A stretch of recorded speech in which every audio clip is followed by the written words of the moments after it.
galfata Oromia keessa lola hamaa ture.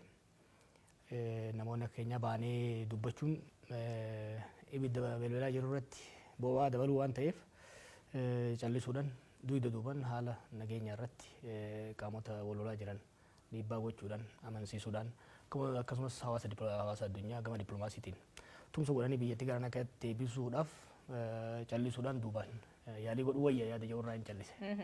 Garuu dhiyen kana deebistee haasa'uu jalqabde. Jalqabgaaf manidhaati baate wanti ati barreessitu leen jidduu dhaabbattee akka waan gartee nama araarsu akka miidiyaatti haasaa turte amma immoo dhiyen kana baatee mootummaa kallattiin qeeqaa jirte. Maaltu jijjiirama?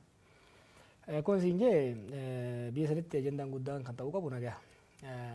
Waggoota lama walakkaa dabaraniif afaaniin haa callisu barreessuuf dubbachuu haa dhiisu malee hirmaannaa cimaan godhaa ture. Oromiyaa keessattis naannolee biraa keessattis araarri akka dhufuuf qaamota mootummaas